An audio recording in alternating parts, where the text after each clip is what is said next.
Alpha Cord Game Yard Channel at welcome ulit sa isa na namang malalim, malinaw at tapat na talakayan tungkol sa mundo ng pagmamanok. Ka-Game Yard, may isang tanong na paulit-ulit nating naririnig sa mga breeder, sa mga baguhan at maging sa mga veterano. May pure bloodline pa ba ng manok ngayon? May nagsasabi na wala na. May nagsasabi na meron pa raw. At may ilan namang nagsasabing depende kung paano mo ito titingnan. Sa video na ito, hindi tayo magbibigay ng hype. Hindi rin tayo magpapaniwala sa chismis.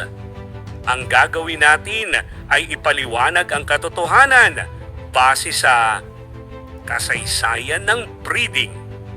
Praktikal na karanasan ng mga breeder at tamang kahulugan ng salitang pure bloodline.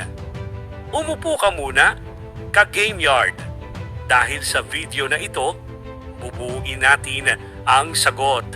Hindi lang oo o hindi, kundi may paliwanag at konteksto.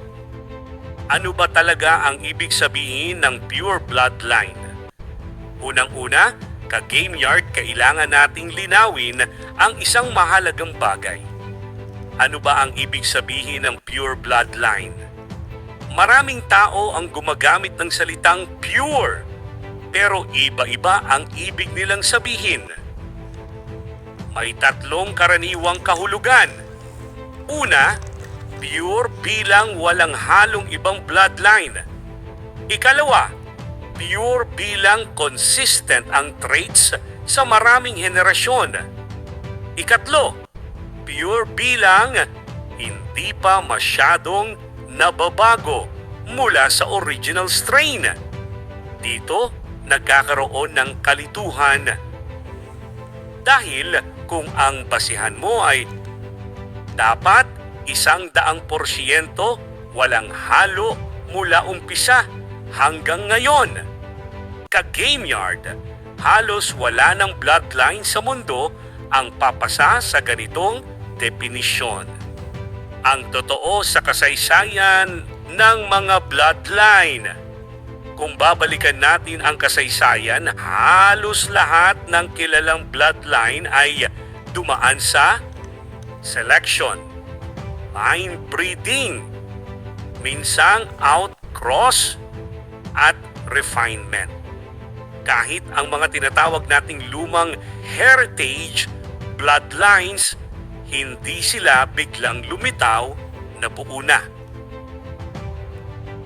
Ang mga breeder noon ay pumipili ng traits, nag-aalis ng hindi pasado, at minsan ay nagdadagdag ng dugo para ayusin ang isang kahinaan.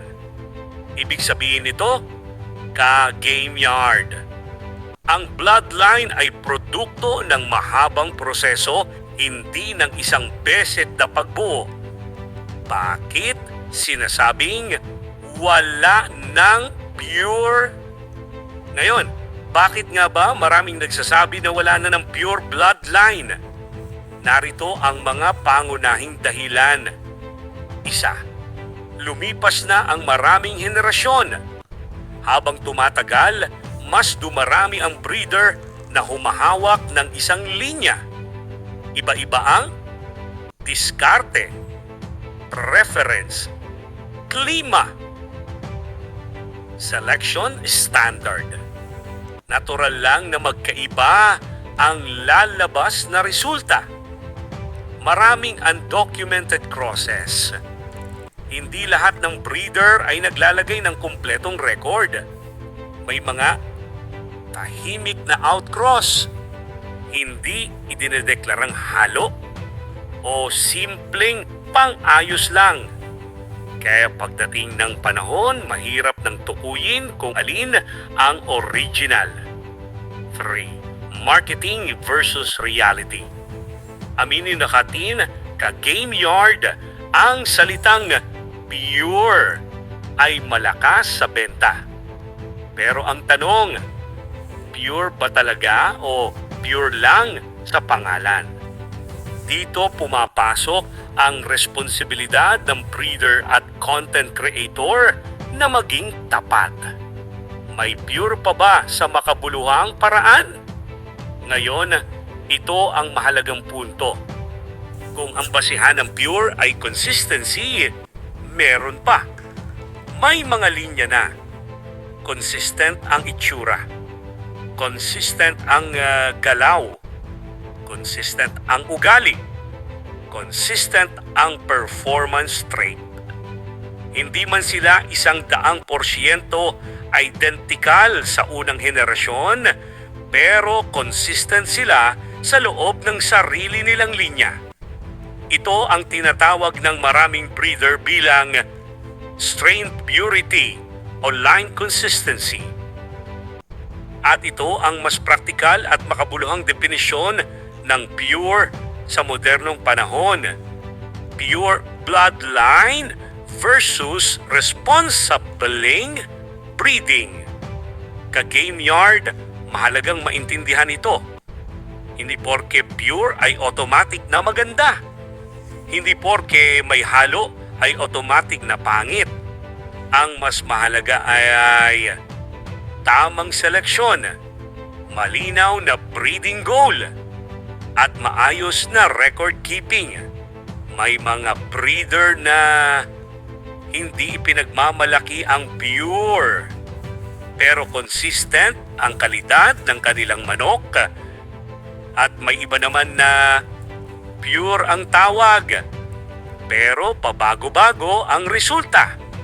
Dito natin makikita na hindi pangalan ang basihan, kundi kalidad at consistency.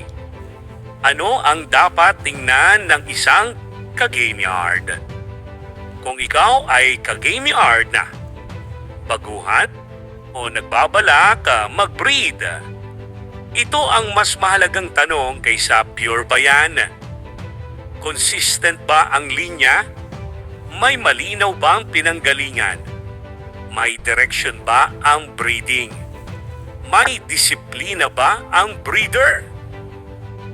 Dahil sa huli ka-game yard, ang maayos na bloodline ay hindi lang minamana, iniingatan. Conclusion.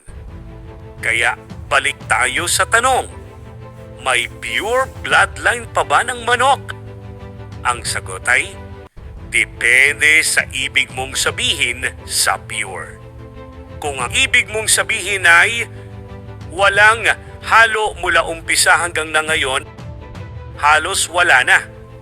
Pero kung ang ibig mong sabihin ay consistent, stable, may malinaw na identity, at maayos ang paghawak, meron pa.